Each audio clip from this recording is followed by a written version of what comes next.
everybody. Welcome to another edition of the Heroes Peak podcast. I am your host, Chris, and with me today we have, of course, as always, it's James, the Not one guy who another damn musical. God damn it. Not another damn musical. Here we go. More for me, please. Two, please. and as a special guest, we have Sandra. How you doing, Sandra? I'm good. Very excited. Thank you for having me on. Well, thank you for joining us. It's nice to have a pretty face instead of looking at, this all the Wow. time. He's not so bad.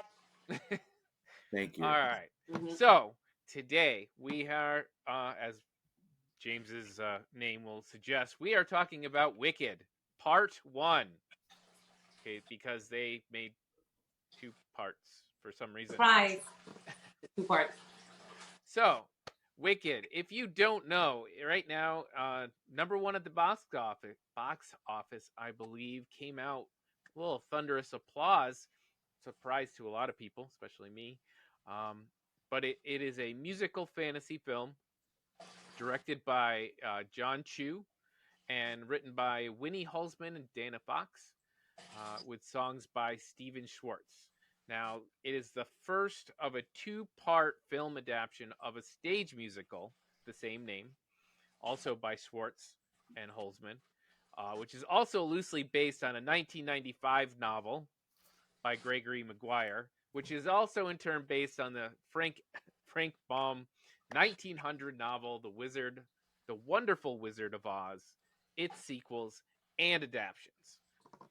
So there's a lot of history going on in this single IP, even though this might be the first time since 1930 something we've actually seen this this hit the screen. Yeah, don't forget the Wiz. Yeah, I was about to say. The Wiz with Michael Jackson. When did The Wiz come out? In the I think it was late like 70s. 70 Yeah, late something. 70s. Yeah, with 79. Michael Jackson and Diana Ross. It was a Correct. big deal. Correct. The Michael Damn, Jackson Chris. movie I remember was the Disney 3D movie.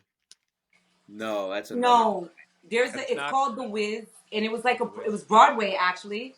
I believe it was a Broadway play, and that's that Giz on down the Yeah. road. Okay. Yeah, so that's They where that needed, I've comes heard from. that. they needed a movie. That Damn, that Chris. comes from. I'm not singing. I didn't come here to sing. Y'all didn't pay me for that. That's another. You guys are getting But paid? just kidding. That's literally why I'm not doing it for free. But yeah, The Wiz was one adaptation of Wizard of Oz, and it was an all. What it was. I guess it was a classic, and it was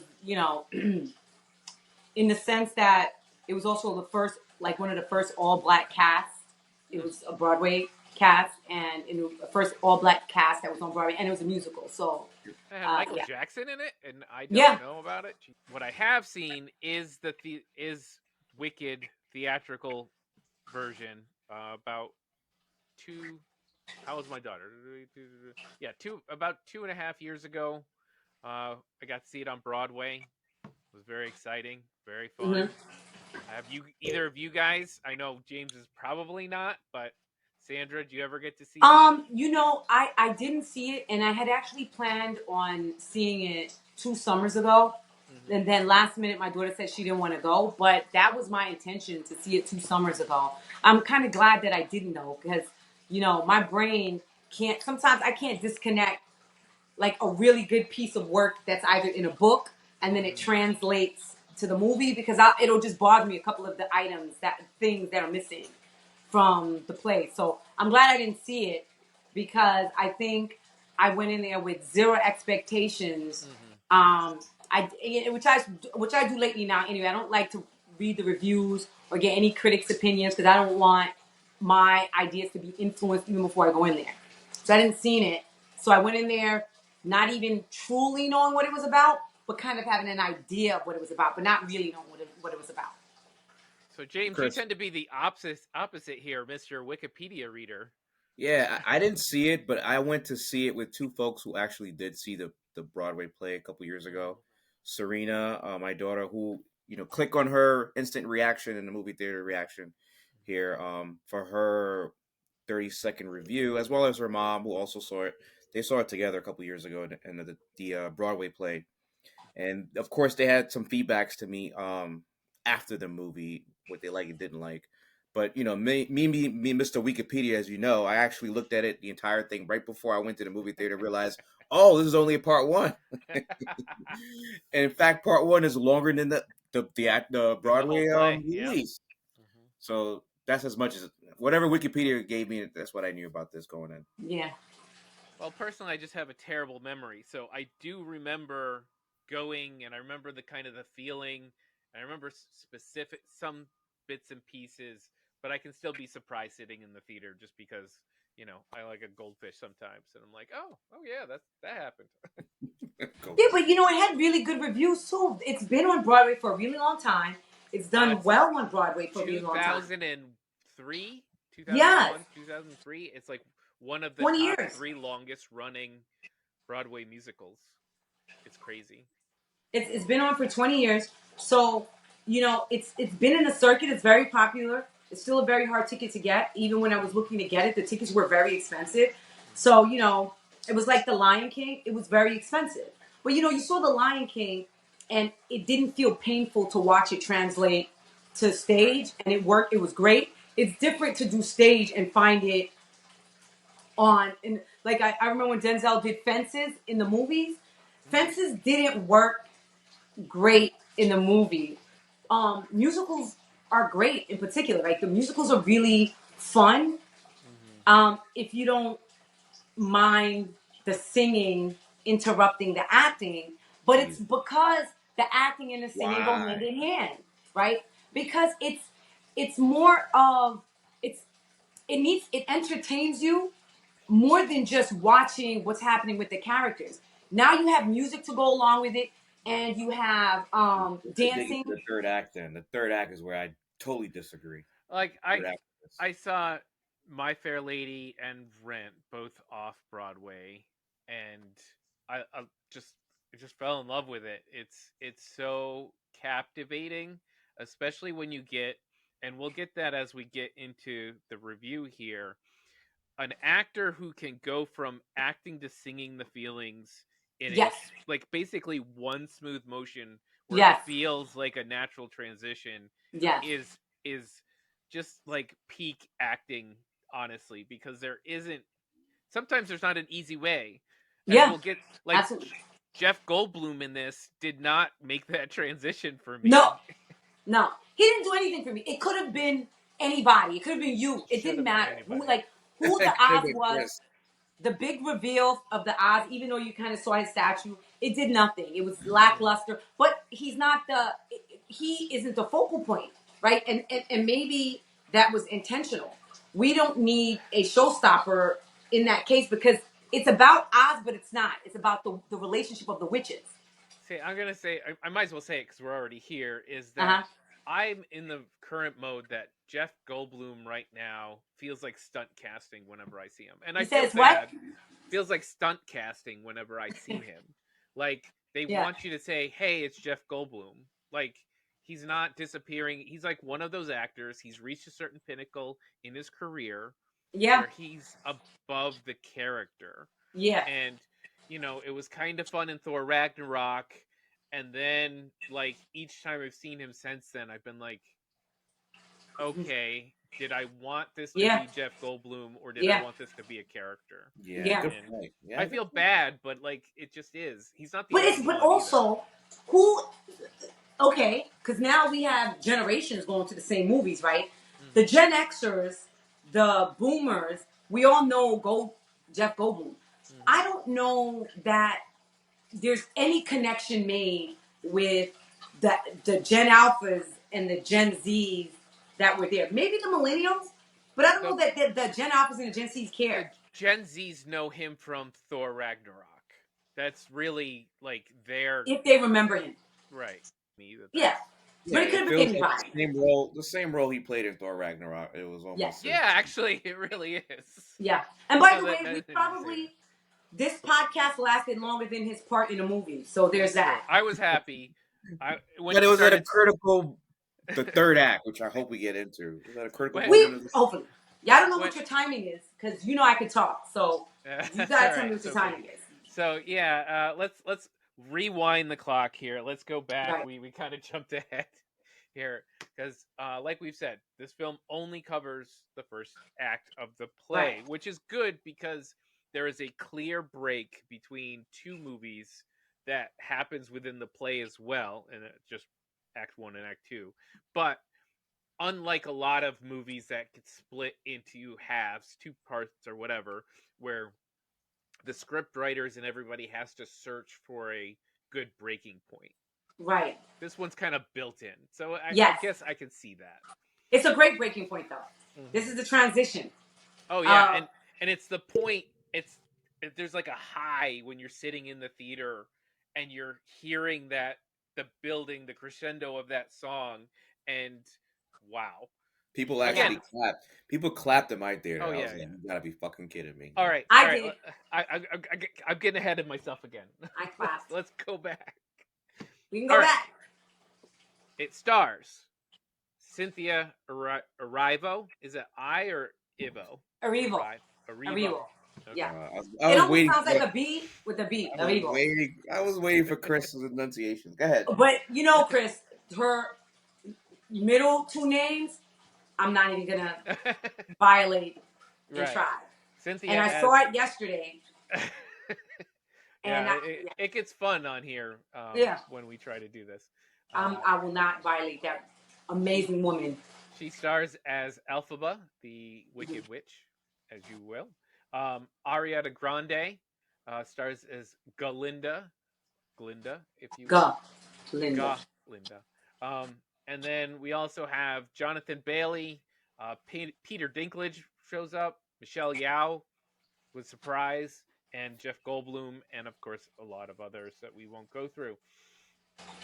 But for Peter's sake, he was a GOAT. So yeah, that's true. I actually found him more interesting than Jeff Goldblum. I'll say that. Yeah, that's right. He also had a better part. All right, so let's just do a general thing here. What was your expectations going in? I know, Sandra, you've kind of covered this a little bit. I'll let James start here. What was your expectations going in? And did that hinder, like, did you feel like you had to rise above it? Or did you feel like it kind of stayed along where you expected it to be throughout the film? So I preface everything by saying I hate musicals. I knew this was really? I knew this movie was coming out, and I've seen the trailers. Why is he on here? He said he hates musical. I don't even know why we're getting his perspective. Because Sorry, I represent a large portion inside. of the audience as well. Huh? They need a voice. You know, a large portion. If we didn't learn anything from the election this past cycle, is that there's some but opposing this is views. fair, right? That's like somebody who hates Star Wars going to watch Star Wars. I don't really want your opinion on it because you actually don't even like it. There's a few podcasts I listen to that I feel that way, but yeah. Go ahead, James. Okay, that being said, you know where I stand. Yes. Knowing what was in the trailer, and then just my general knowledge of. By the way, poor Eric who was with us, the fourth person. He had no clue about Wizard of Oz at all, so he was confused. Oh my god! He doesn't even. His mom had to explain to him too many things in the middle of the movie. Damn it, Gina!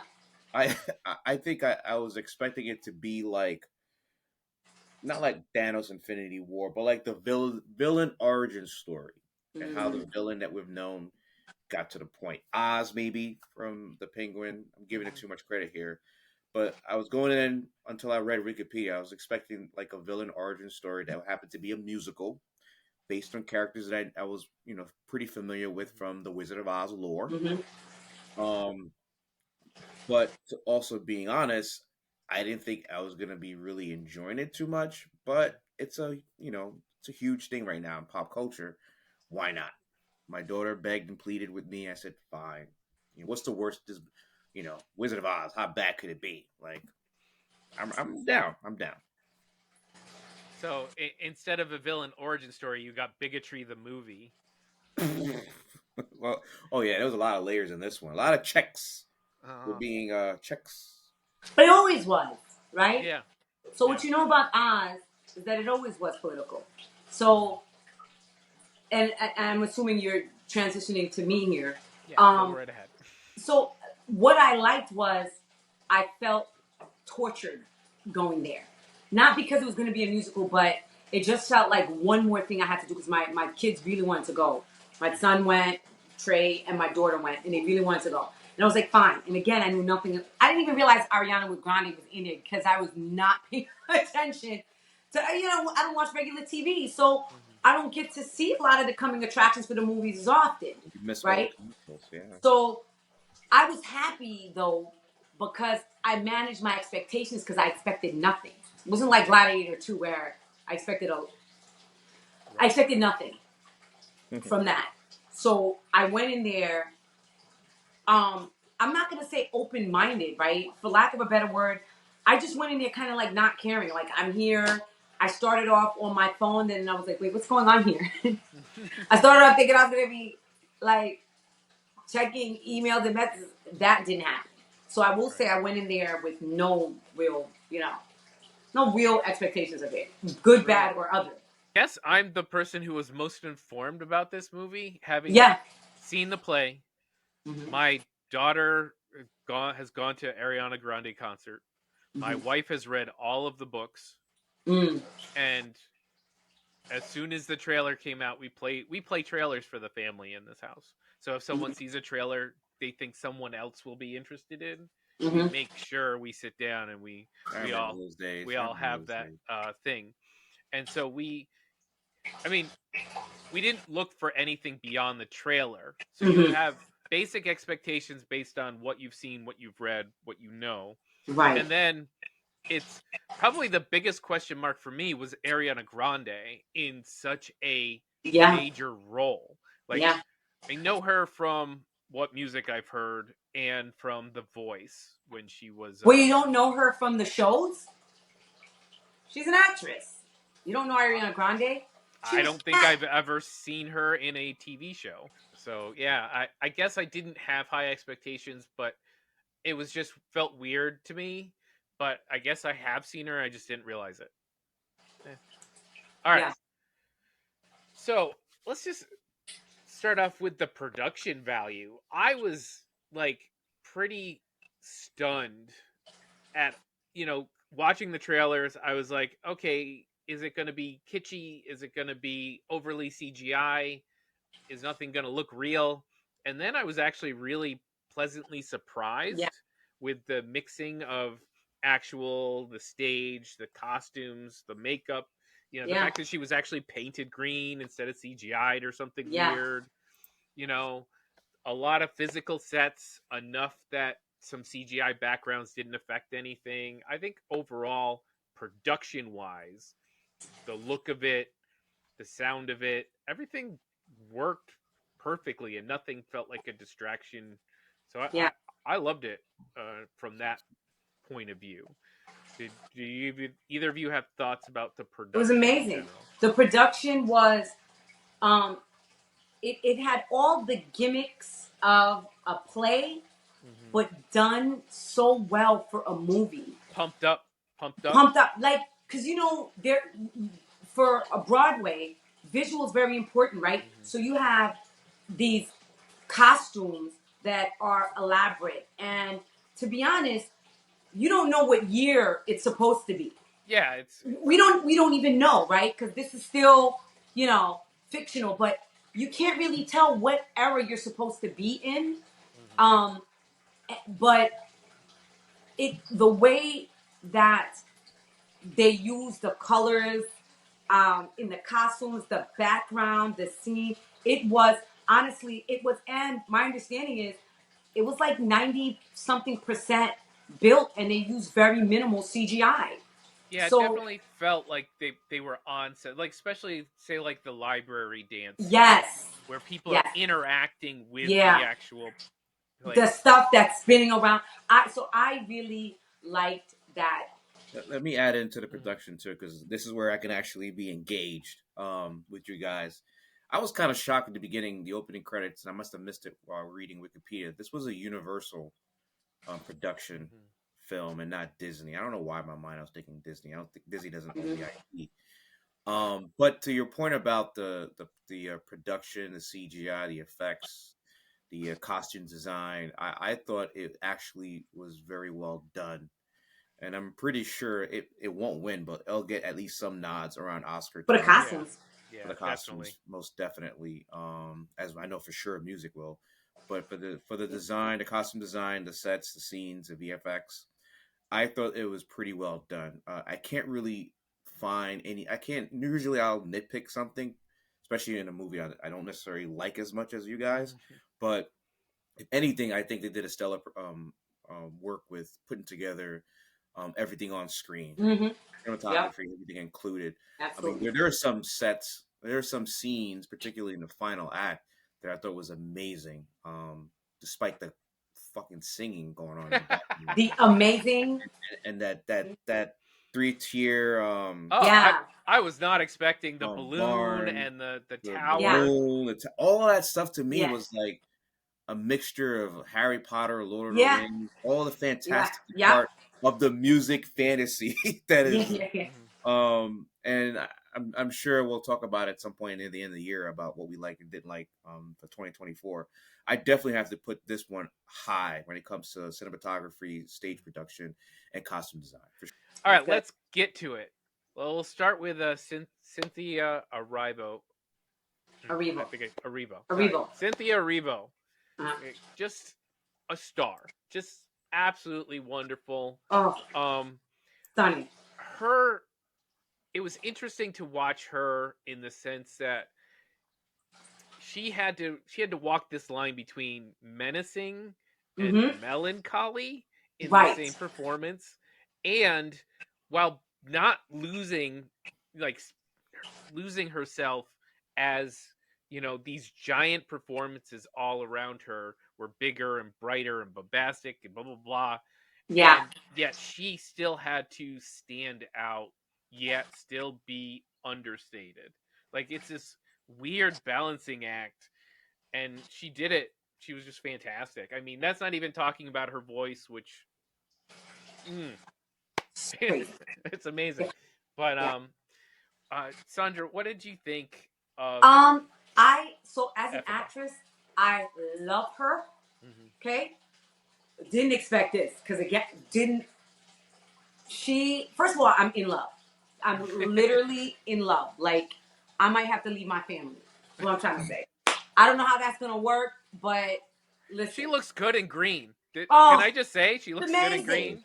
Like I mean, her call me Captain features, Kirk or something, but She her looks better than cheekbones. Tatiana Maslany, She-Hulk. To listen, hey, she she her. looks fine. So you know what? I have to say that what I am now reading a lot is what I felt watching it Mhm. in that moment. And then I'm reading the reactions is that when she walked in, for example, and to the school, the feeling that I got when they just let us sit uncomfortably with the teasing and the menacing. I was like, oh my God, I could relate to that. Oh my God, I remember being picked on in school. It was uncomfortable. And they didn't let us off the hook. They let it happen for a long time. So we sat there and watched her get uncomfortable, more uncomfortable. There was opportunities for it to break and for it to be different. And they didn't give that to us. They didn't cheat. And I like that. Scene in the dance hall. That Yeah. scene in Oh, the dance hall for oh, me.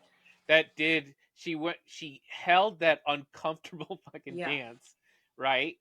And then she just kept going. And like you said, Yeah. they hold those uncomfortable moments really They don't long. let you go. And And that's what makes, then yeah. you saw that tear come down, and I was like, yeah, you Damn. got it, I'm here. I'm there. It got me, Yeah.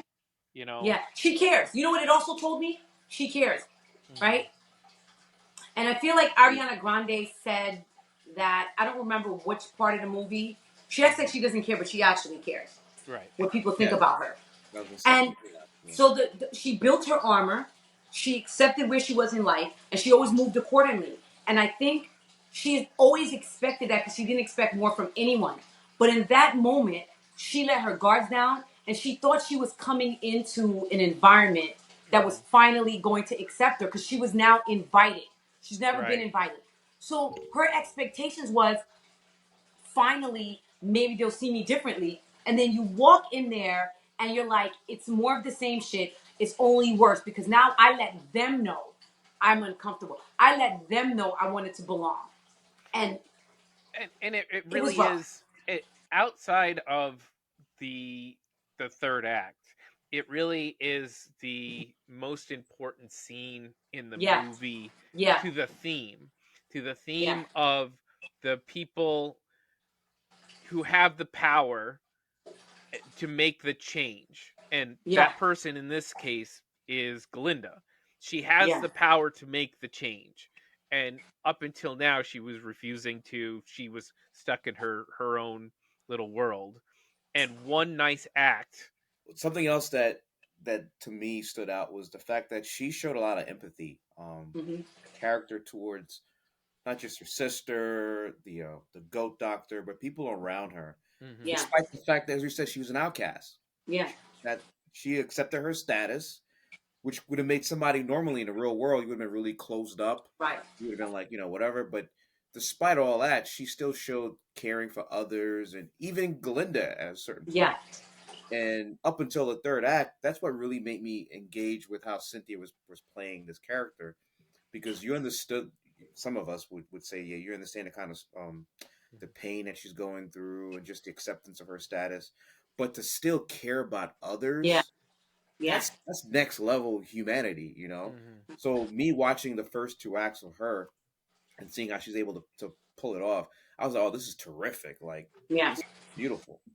Yeah, but she feels a lot. She just hides her pain, right? And that's what it was. That's what it was about her, especially in that dance scene, is that she let her guard down that she keeps up to protect herself.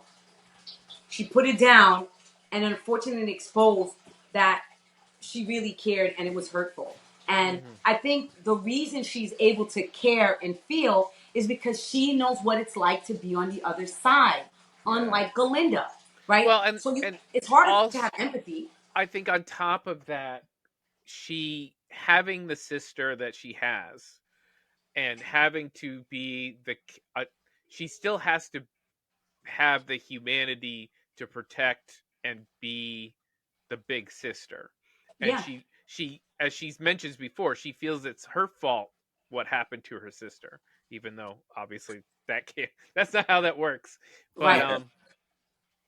but it kind of like all of these things in the world beat her down, but hmm also some of that made her gave her that empathy that will eventually break her Yeah, out of it. Yeah, what how it was really she about. actually goes through a weird arc where she's an outcast, hmm she's on the in group, she has the power, and hmm she releases the power for the outcasts. So her arc is very different than a Yeah, classic villain arc that yeah, you were probably expecting, because right. it wasn't a villain arc. It was Yeah, the hero arc, but inverse to become the villain. It's like the Dark Knight. yeah. At the end, she's the villain that they need They to need. Yeah, bring the people together. yeah, yeah. What I was And gonna we're add, going. what I was gonna kind of expound on is I don't think that we are now looking and caring more about it. I think it's just the way a lot of new content is being like. We got some great directors out there, some great material. Within the last 2 decades or so, we're now seeing movies or TV shows like The Penguin, for example, that are now giving us the villain side. We Hmm. grew Yeah, up in the classic black hat, white hat, good guy, bad guy, yeah. Rambo. That's how we kind of Absolutely. most of us grew up our generation. But Hmm. Yeah, now we're seeing a lot of these auteurs are taking it a different step by showcasing a villain like Black Panther, the first Black Panther movie, as brilliant as Chadwick Boseman was as yeah, T'Challa, more people felt connected and related to Michael B. yeah. Jordan, Killmonger. We In, had his backstory too, in though. a comic book, other than Magneto, and there's a handful of villains in a comic book in the 80s and 70s. They were like mustache twirling, Yeah, yeah, yeah, yeah. like We never that's cared. how They they were just were. evil. But now I think, and I don't know how old this particular the script and content is for Wicked, if it predates 2000 or not. But whoever put this together, I have to admire. It was great. And again, I told you before at the Well, beginning, I mean, the expectations was if you want to do like books and stuff, like Dune coming out in the 70s is technically a villain's backstory, if you want to look at it that way. Yeah, for those of us who care about that, but Right, again, but bad so this example. coming out in, I think, 95 was what they said the book came out as. I don't know how close those two wander to each other, That's but interesting. Gotcha. you know, it's more we're thinking of it as a movie watchers where that is a trend that's more modern to us. Yeah. Yeah, but Especially don't you realize something also? Like, this is what they've been doing with these witch stories and the fairy tales we were told. Agatha. That is Did you watch Maleficent. Agatha all along? Yeah, but we are watch Agatha, but I'm thinking of Maleficent. You're right. We've gone Maleficent. that, and now we have the new Snow White coming out. They want to give us the story that 101 Dalmatians. They gave right, Cruella. Cruella. We Cruella. got the well, Cruella story. right. So what we're getting is that there are two sides of the story, and we always got one side of the story, one perspective. Now we get the other side of the story, because when you see Maleficent, in the same way that what they did with Elphaba, when you thought of that witch, she was always just the witch that put Sleeping Beauty to sleep because she hated the family. That's what we got. Then we start seeing this witch, right? That was Sleeping Beauty, right? For Yeah. So Yeah. now you got me wondering if the people who wrote Maleficent, which was almost a decade ago now, it's got to be. But this having been 20 yeah, years of play, if they went, "Oh, we're going to make Wicked, but we're going to use Maleficent." Like right, it's feeling real thinking about yeah, that movie. It's feeling real close. Yep. right. Yeah, but that's what I'm saying. So you see the witches in the back. That's what I mean by they're doing that, and they're coming out with a Snow White also. That's meant to do the same thing. It's meant to give us the story that we didn't know, right? It's not even. That's why I said it's not even just necessarily a backstory. It's the story that we didn't know because we Right. only saw it from one perspective, and now we get to see And it's for the full picture. also, as you guys have pointed out, a very political story Yes. and very pointedly political. It's not. It doesn't beat around the bush, Yeah. really. I mean, you can get Wait, caught isn't there up in the also a music. Lion King? Time out. Isn't there a Lion King story coming out about Mufasa. Scar? Mufasa, Scar. yeah, Sorry, Mufasa Scar. You and have Mufasa. Scar. yeah. You're right. You're Young right. Scar also, Well, yeah. Yeah. also we just had the Transformers One, which was talk about a villain who is now all of a sudden best buds when he was a teenager, Megatron. Yeah. Yeah. Megatron. Yeah. So like it just is the thing. But this, Jeff Goldblum's The Wizard says something to the extent of we have to create an enemy so all of the people will come together to hate that one enemy. And you're looking at our current That's a perfect political line. climate if you're paying it all attention and But going, I saw it ah, a little fuck. differently, right? Because what I saw was Jeff Goldblum's character had power that he was fighting to hold on to, and he thought the smoking gun, the bullet that he needed, was a witch to help him with his book, so that he can get the power that he's been trying to get. So he can, because Wait, it's been an hold on. illusion. Sandra, I Sorry. think you missed it was to what Chris was saying. He was explaining the reason. He was explaining to Alpha why the animals are being persecuted. It was Right. to create an enemy, a common enemy Oh, for. right. Yes. Yes. Sorry, I missed That's that. before Yes. he realized that he can actually use, Right. the Alphabet. next level. But I think I was reading the text and I missed the little part that you Right, said right. about the animals, the context. Yeah. No, but I agree with the animals 100%. They did create 100% And something I for us. totally forgot that was the reason that turned her from being an ally to an enemy. Like that turn real quick. I'd actually completely forgot about that Well, part of the play. it works to his That's why advantage. I'm here because I Yeah. wasn't listening to the music. I was actually listening to the Well, dialogue. I mean, he used it to his advantage.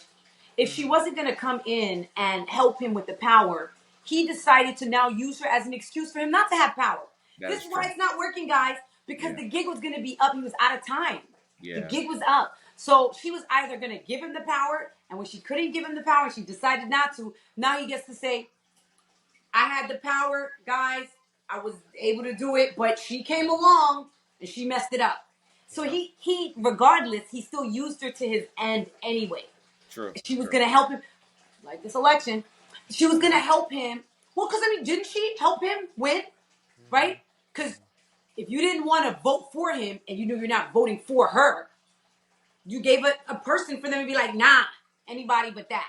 Right. So, in that same sense, he got what he needed. She wasn't going to help, and there he was. He was like, okay. Yeah, he was quick on about the to be ball. An enemy. Huh? Right. He was quick on the ball and making the switch up. He knew how to take advantage. All right. Hold on, Chris. Let's take a pause go here because we're at 47 minutes. I know Mike is gonna want some breather to edit. All right, so we're gonna take a minute break. We're gonna come right back. So stay right there, and we're gonna talk about Ariana Grande when we get back. Because welcome back, everybody, to our Wicked Part 1 review. And as we start our second part here, we're going to go directly to, for me, the surprise performance of this movie. And that was Ariana Grande as Belinda.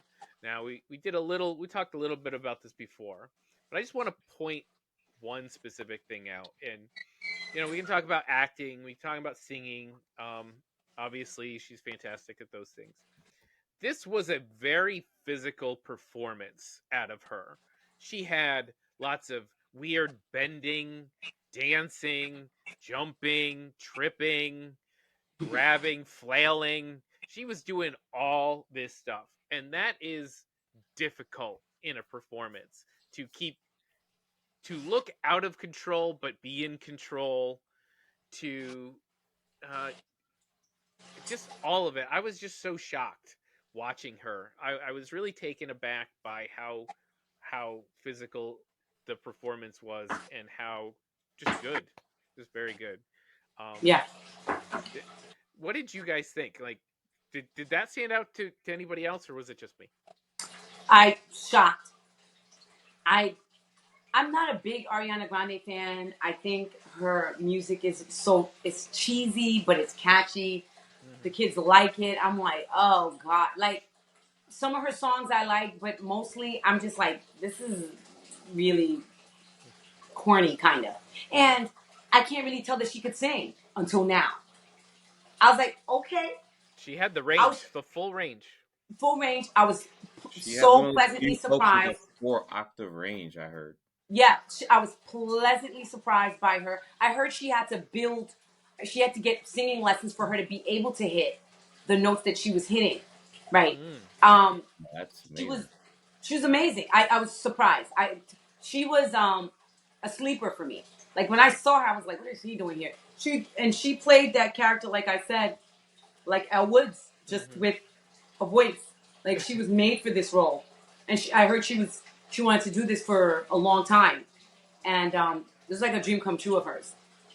That's good, because you can tell she put a lot into the role, and I'm glad to see when somebody, even someone that talented, says, I have to do more to get to where I want to be for this. So if someone that's a professional singer like Ariana Grande, who's been singing all her life, says, I'm going to go to a coach so I can hit a different note, like, this is a lot to me.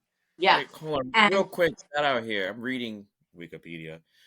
She's known for her 4-octave vocal range, which extends into the whistle register, which is the highest register of the human voice, lying above the modal register. And I think Mariah Carey is like a handful of folks that could reach that. She hit that when she was doing the popular, I think, song. Yeah. I think the photo they showed was Mariah Carey. When you go under what is whistle register, Mariah.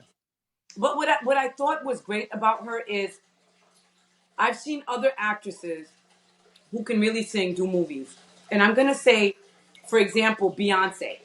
I absolutely hate seeing Beyonce on the screen. She gets on my nerves. And I like Beyonce, but acting wise, get off the screen. Part of it because don't come after us, Beehive. I'm just saying, because Beyonce, TS when as well, but I'm not going to say that word either. Listen, she wants everyone to see she's so pretty. She's always pretty. She's always leaning into her cute side. She needs to learn to get ugly for some roles. And what I mean by that is, just be a regular person. She doesn't know how to be regular. She did a great job also of that switch when a character is in a certain mode. So she was constantly I'm popular, I'm the best. And then when she got surprised, like when Yeah. Michelle Yao's character said, "No, I don't want you in my class." And Right. she has to look Yeah. that confused and disappointed, and she Like was able to me? hit those things, and that's Yeah. important. But she was still able to do whatever she wanted to get what she wanted. Because Mhm. ultimately, that act of kindness is what got her with the teachers. So typical. But, you know, she still got what she wanted. At the end of the day, she's And still the same person. her act of kindness with Elfos got her on the train to the Oz. Well, she wasn't an act of kindness, by the way. That was not an act of kindness. Something kind happened out of it. She did not connect Bach Mhm. with the sister out of kindness. She was getting rid of a leech who was clearly not picking up on the fact that she was just not that into him, Mhm. and he didn't get it. He wasn't picking up on any of the signals that she did. He's like, I would do Right. anything for you. Meanwhile, she's like, ugh, get out of here. So instead of her saying that, because she doesn't want to be the mean girl, she's Mm. like, why don't you do something for me and date her? That wasn't kind. It was to get rid Yeah, of there's him. so much sinister in her kindness. Yes, It Yeah. was it was it so wasn't good, kindness at all. It and just it's happened to work out because the sister believed it. right. Yeah, that's It's true. it's the failing forward, you know, uh, Oh, yeah. that some people get to do. Yeah. But yeah, I just think it was probably not because it was the only standout performance, but because it was the one I was expecting the least out of. Is probably what Hmm. it was. Yeah. Yeah. All right, if James, you don't have anything about Ariana Grande, then we will talk about just the finale here. Ooh. This was big. It was bold. Um, there was action. They weaved in. There's Yeah. this the great finale song, right? Yeah. Is so good because and stage musicals are big with the musical lyrics in Yeah. weaving them into story and different meanings and stuff like that. Absolutely. So this one does a great job in I hope you're happy. I hope you're Oof. happy. I hope Yeah. you're happy now. And it starts that way and it not quite ends that way, but right at just before the big crescendo, it does that same thing, different vocal ranges, different tones, different meanings, and it's such a fantastic song with obviously one of the biggest, boldest, most, just vocal displaying Yeah. crescendos. Um, Yeah. all while this wonderful um action piece while also emotional, you know, competition, but uh, there's just so much going on in that scene Yeah. and I think they pulled it off so well and then somehow managed to do almost like the best superhero first flight reveal in a couple of years. um Sandra, I'm going to let you go. What did you think of the finale? Well, first, I just wanted to piggyback on something that you said. I Mhm. think You're Happy Now was such a good, we're in the same situation, but we see it very differently. Mhm. I hope you're happy. No, I hope you're happy. You're giving everything up. No, you're staying in this disaster. So they did that very, very well, which was a surprise, right? Because um, Oh, we lost to Ariana Grande's credit, this is what you wanted. Like, you. this is what everybody wants to meet Oz. Why would you throw this away, especially knowing how unpopular you were? This is what you mean. So, in that sense, I truly feel she was being very sincere. What are you doing? Like, you're giving it up. So, I thought that was very, very sincere on her part. And then you have um, what first of all, I already love that song. Now I do know Mhm. that song. I don't know it from there, but I do know it because I was a Gleek. So Oh. I do know it from Glee.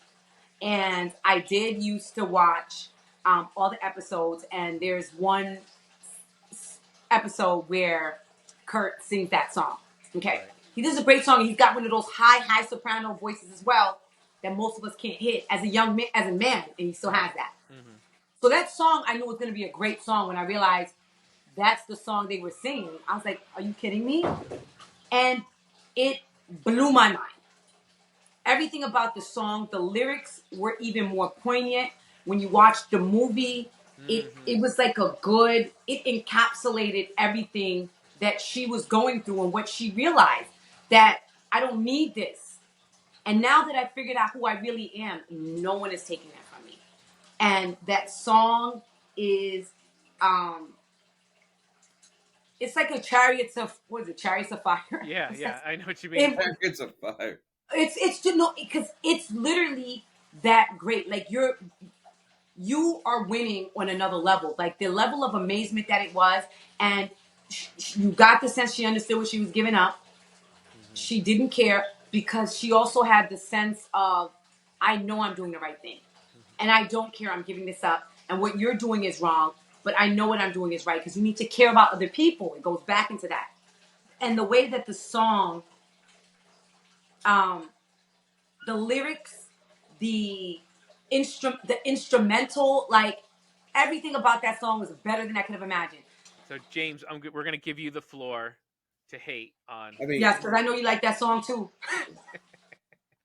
I think that was a perfect feedback there from Sandra. From my point of view, in the third act, I was really engaged from the moment that she entered the Oz, Emerald City.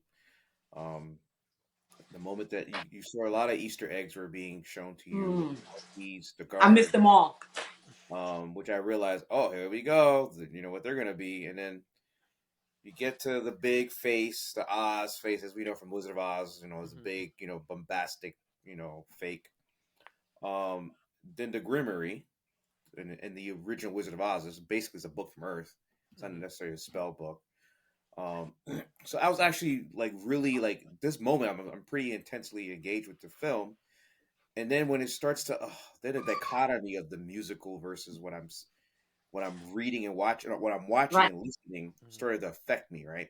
So when she realizes it's all been a ploy, the right, animals are becoming dumb because yes, the wizard's lost power. He wants to subjugate him, create a new enemy, and he wants to use right, her now as a weapon because he sees her capability. She's like, "Nah, this is not for me. Let's leave." Blah blah blah. And then Glinda, they're having a dialogue. They're having a yeah, pretty intense dialogue, and I'm yeah. engaged. Then they start breaking out into song, and I'm like, "What the fuck? Like, just talk. You don't need to sing in this part of this, but just you know." And they're going back and forth, and then they're talking in regular speech patterns. Then they Right. pick it up again. They're singing. But I that's guess what's everyone great else about around me that knew what was song. about to happen. I didn't know. Everyone else around me knew because Wikipedia didn't give me that Ah, explanation. So it doesn't that entire sequence in the third act up until she decides that she's going to after she casts a spell right. to get her own wings, it doesn't work. She goes upstairs, and then the broom starts coming. Then you're like, oh, here we go. There's another iconic moment. Yeah. Then I'm like, okay, hey, then the song starts again. I'm like, oh, fuck. Like, What's wait? you're I know playing you're with not my talking about emotions. defying gravity that you're dragging like Hold this. on. The only so I'm taking you step by step with my actual reactions. I'm excited, I'm engaged, and I'm fucking upset. Excited, engaged, I'm fucking upset. So they keep playing with my emotions, and then it comes to like the balcony, and she's about to leave, and then she goes to her full rendition, Defying Gravity, which not everybody around me knew was coming. I didn't. I was like, and then she takes flight, and she's singing, and then the cape. And I'm like, oh, this is what you guys are fucking doing. You are setting my ass up. No, I do not give you a pass. You play with my emotions. You got me upset. You got me excited. You got me upset. And now I see, oh, there's a order of madness to this. And Yeah. then obviously she killed it. People were clapping, but I just felt angry. And that's why my grade where it is was because of what they did to me at that final act. I can't I believe felt that. like, and again, I'm not a musical person. I felt like if I was a director and I had found a way to create that intense dialogue between the two of them, and then the subsequent chasing scenes with just Yeah. the music playing in the background and them having a regular dialogue, and then when she gets to the balcony, then you break into her musical. No. I was like, you know what? This is an A movie. Like I have to. That's just not Sorry, how greatest musicals showman on go. earth. You've been pushed over. As soon as a character's emotional stability goes up or down, that music starts. Like that's I a get it. musical. That's like the That base to me, of. I hate it. I But hate it. I don't let like me it. ask you, because the part of that actually for some reason is sticking to my head. So she's flying around the thing. She's belting out this beautiful song, Mhm. and then she lands on the balcony, and she kind of does like a Miles Morales dive, and the monkeys Yeah, come flying and knock people over. And I was yeah, not ready for that, and I started laughing my ass off. And I'm like, this is better than I ever would have expected. yeah, I like yeah, that moment when she's plummeting down without the broom, and Mhm. she's looking at her image reflected in the glass panels down the tower. It's like Iron The Man younger 3 or version. or Spider Man. Like it's Yes. so good. yeah. It was. And she It, wasn't singing during those moments. And I'm like, yes, bravo. Then she starts singing again. I'm like, oh. but if you look at the progression of the song, it was the climax to the ending, and that's why it took I'm you on not that ride. disagreeing. Like, after the Yeah, fact, I that's why it took you. You start off where you're trying to figure out these two are best friends, and it looks like they're about to break up, guys. Please go with her. So you've got this. Now you're confused. Is she going to be with her? Is she going to get on the broom with her? Like, you guys are friends, and that's what kind of got me, because at that moment I realized that Galinda really was her friend, and she really cared about her. So her saying stay was because she truly cared about her, and she was like, "Girl, please don't leave," because she felt like she was losing her. They were losing each other, Mhm. right? I could Mhm. tell why yes, I Alphaba was agree. losing her. That's her Yeah. first real friend. It makes sense. Mhm. But to see Galinda realize I'm losing my friend, you also realize that because she was so surfacey and fake, she probably never had friends either. Not that she Ev- would Real count friends. right. on, right? Real Yes. friends. Come on, could you stop? She probably never had friends either. So Mhm. um it was like, oh, so this is your real friend too. Mhm. This isn't a fake friend, because you also shared with her and you've connected with her. And everybody does things for Galinda to get something back from her. Mhm. And Elphaba didn't. Elphaba invited her with the one ticket that says just you, not transferable, and she Right. invites you. That Yeah. was like, wow, I really am. We're really friends, you know. Um, but wait, it just dawned on me. Are we like? And I know you're a little piece, but they literally in love with the same guy. Do we not talk about this? Why is No, we that didn't talk not? about that because I Uh wasn't sure if it was really love or just well, merely this is infatuation. your classic. I mean, because of the age of this material, you're seeing a classic, okay, we have to make a love triangle trope. Yes, So in order to take two women friends and break them yeah. up, you stick a guy in between them. That's But just he didn't do it this time though. They didn't break up because of him. Thank right, God. which is weird. I was surprised. Yeah, yeah, But yeah. I'm so that happy. is the classic. 2024. That is the classic trope. Is it's how you do it. Yeah. Um, but you could see they were kind of building in. There was a moment where I think it's, I forget what the name of the song is, but where he comes into Alphaba, and then Alphaba kind of like is like, I'm oh, not that girl. I'm not that girl. Because again, on repeat, heavy. Hmm. Sorry. But On it repeat. Not Damn. sorry. it Damn. doesn't go like too far in that direction yet. But I think in the second half, if my memory is wavy here, that makes a bigger comeback. The fact Well, that because he shared a moment. Two things right. happened. The When she was getting on the train, he Hmm. said, I remember the day in the class with the tiger. Hmm. He wasn't talking about the tiger. He was talking about what they had in the Right. forest And he when gave her Yeah, the I remember flower. that day. he gave her the That flower. day changed me. Yeah, he said something like, That's what. So he was letting her know Hmm. that I'm thinking about you. And then at the very end, he gets on his bicycle, presumably to go look for her Hmm. when he leaves at the very end. yeah, at So the very end. Yeah, yeah, So so I do feel like that. yeah, yeah. I believe in the second half of the story. So in part two here, we're gonna get more of that love triangle Yeah, kind of tension. Yeah. Because as it stands now, they accept each other and they Yeah. accepted each other's choices. Like Yeah. Elphaba wasn't angry that Galinda stayed. Yeah. It never felt that way, even though she would have liked her to come with her. She didn't feel Yeah. like she was angry. But Yeah. in order to have drama, I think the second half, that drama's Yeah. some of that drama is just gonna come from the love triangle thing. It's gonna be impossible not to have it. Yeah, you'll get Wow. all that in the second half. It's a good movie. I don't know how though. I really don't know how they're gonna match this energy. This Right.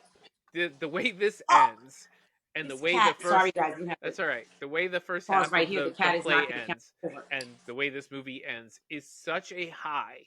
Like Mm. it'll bring people back to the theaters. People will go back for part two. It'll probably Of make course. money, but I'm It's really yeah. interested to see how the writers and directors and actors match this high. I really am so interested. I know this story. I know why it all happens. I Right. just don't know how that energy is going to I be don't know. matched again. I don't know how that song. I don't know how you top that You song. don't. And I Like don't know that's the the other thing. song. All right. Mm. All right. So we've put in our half an hour. We've got 4 We minutes here did. basically. The So cat has allowed me to mostly finish. He's okay, we're going to do grades. we're gonna So do what? grades. Grades. Oh, yeah. Okay, so we'll go around the horn. Say your grade. If you have any last comment, keep it short. Be, you know, James, you could start. that's right. Go I ahead. gotta be honest, man. Listening to mostly Sandra here, because He doesn't Chris, listen to me. yeah, I was Chris. Um, you made some good points that I had to go back and rethink my emotions during the movie. And I know I did the instant reaction, click on the Heroes Peak, quick peek with yours truly and Do it. Serena, special guest. Leaving the theater right out of the movie, I gave it a B minus, and I think I tried to explain why, particularly the third act. But I failed to also mention how I didn't find the middle act too engaging for me. The beginning of the movie I thought was interesting, when she first arrives with her sister, the backstory, all that stuff. But there's like that middle portion between her realizing that the goat was being taken away, and before she gets to the wizard, like other than the part about the dancing sequence, Mm-hmm. there's a lot of like, again, there's a musical where Glinda is doing a makeover. I'm Mm-hmm. like, this is not for me. This entire makeover scene to Oh, try it to was so make her good. cool, make her popular, was definitely not for me. So that dragged down my overall entertainment of the movie. But you guys remind me how powerful that third act is, and I think maybe I was a little bit unfair with the B minus. You're a mute, by the way, Sandra. You're Um, it was you're a mute, Sandra. you're muted. You're muted. Yeah, you're mute. That's because the cat did that. Oh, I thought you were just He, making fun of keep James. that in, no, Mike. Keep that part in. Jesus That's gonna Christ, be he's hilarious. And she's your little cat icon too. But I'm gonna actually raise my grade, but not too much. Out of the B minus to a solid B. I can't That's good. quite put it at a B plus. Understand. Um, but you guys, you made some great points, Sandra. That made me rethink a little bit about why I was really emotionally connected with the third act. I was emotionally connected with the actress Cynthia, Mm-hmm. Ariana Grande as well. We didn't talk about too much of the tertiary characters like Peter Dinklage playing the goat. Thought that was kind of cool. Um, and then we talked about the cinematography, everything. So yeah, I'm gonna keep it short. My Mm-hmm. grade is a B, solid B. Okay, Sandra, all you. I'm gonna say my grade was a solid A plus. That's just an A plus. There's nowhere to go from here. Mm-hmm. Solid. And I think I'm an avid movie watcher, and I watch musicals all the time. So I'm not just comparing it to musicals, to movies. I'm also looking at it in the genre that it's in. This is a musical, Mm-hmm. right? And grading it for what it is an A plus musical. And I thought it was a great, great movie. It's the best movie I've seen all year. And there are other songs that was The King and the Wizard and I. It's an amazing song. It's a sorry, my battery's running out too. It's a great song, The Wizard and I. So a solid A plus. The song was great. The script was great. The acting was great. And the part that James, I feel like you feel bored with, believe it or not, which you keep calling the middle, it was more brief than you think, but it was painful because I could see how some of those songs weren't as fun and engaging, and there was less action for you. But I think you think it went on longer than it did because it was just painful for you to sit through Popular. And then, I don't know how you felt about the song with what's his name, which I really liked. Jonathan also. Bailey. Jonathan Bailey, very cute, very great, very cutesy, very demure. I like that song, but Very it may have bored you. I could see that bored you because that's a traditional type of Yeah, musical song. those are the musical like Yes, character traditional, introduction songs, absolutely. basically. Very, but so what I'm saying is I get how you thought it dragged. I would encourage you to see the second time because I think you'll realize that little part wasn't as long as you felt because the the movie turned when at the party. From that point on, it turned, and it was kind of like upward from there. Everything else that happened was quick. She went from not being liked at the party to being popular to getting the ticket to get on the ship, Yeah, and she was out. the longest part was her training with the Michelle Yes, Yeoh. yeah, and that was like, who cared about that, Yeah. right? Yeah. And that was before the party. By the way, the training with the teacher was before the party. Oh yeah, that was. Yeah, so that was kind of like right after the beginning. So again, solid A plus. The second part is gonna have tall shoes to fill. I don't know if I'm gonna come in as high because the songs really, but you know I'm here for it. I'm signing. I'm about to go see this thing again on Friday. I think. Second time. Let me ask you a quick question because you're trying to say to be fair to rate it as a musical, and you say this was the best one. What did you give The Greatest Showman? That was an A, solid A, very So good. that's below this one. Just a little bit, smidge. And the smidge only because this story was better and I was connected to the story. This story, you can relate to a lot of people in this story, right? No. And See, There's also a your thing about connections like do the affect your real grading. I person. see. The yeah, that's about a real person who that is about a real person. wasn't like really a nice guy, Right. And it sort of colors your idea. Whereas a full fantasy about Yeah. fantasy characters, you don't have to worry about any of that baggage. You know what I Right. mean? So I do think that The Greatest Showman was the music in Greatest Showman was top tier. I think almost every song on there I know word for word, and I love rewatching it. So that's why I say it's a solid A. But the storyline itself was, I feel like, less people could connect. Maybe men could connect, but not as many men are probably going to watch the musical. So like his story of trying to become this great thing. I feel like Elphaba could be anybody, a man or a woman who's been an outcast. And I think that makes the story more relatable. And when people can connect to a story, it just makes it a better story. And that's why it gets an A plus versus an A for me. Can I ask you one question, Sandra, before I go to mine? What is your favorite musical before this? What's your favorite movie musical before this?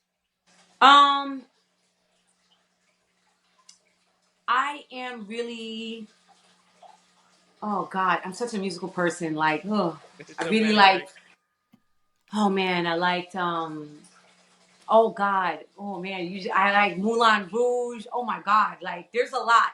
But you know what? Greatest Showman kind of topped it for me.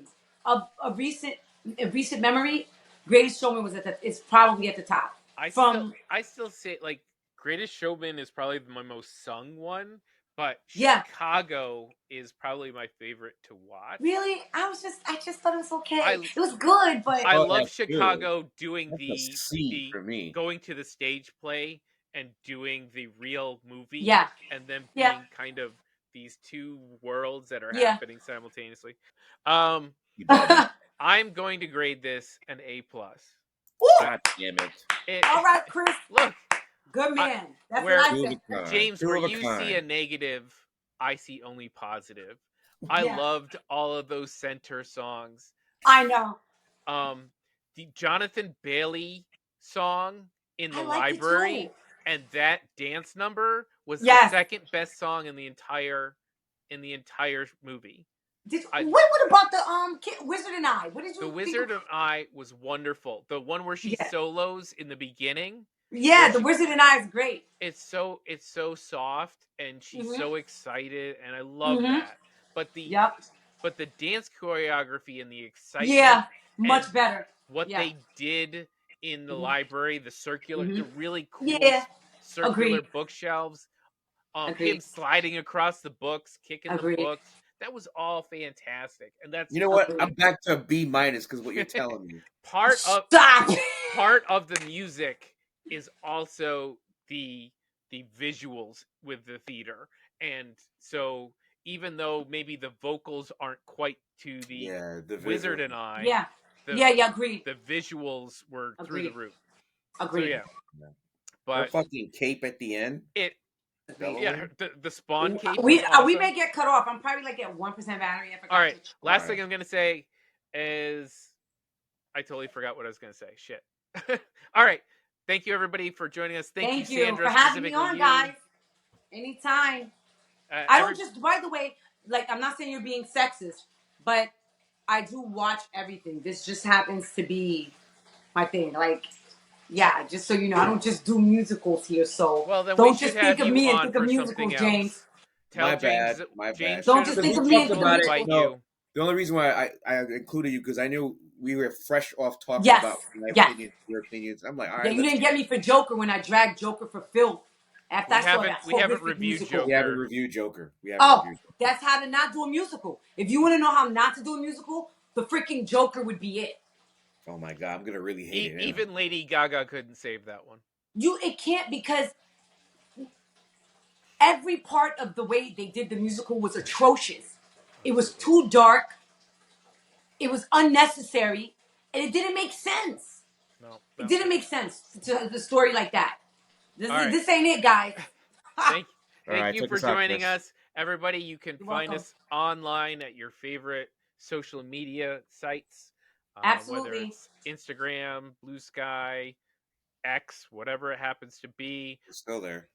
Yeah. Like and I'm not on subscribe on YouTube, please. That helps us out quite a bit. Comment, come in and tell us what your favorite musical is. Tell Sandra to come back and we'll do another show. Sandra. And Sandra. I want to thank you two for joining me. You have a wonderful week. Thank and you, we'll see guys. soon. Bye. Later. Hey, Indigo made the beat.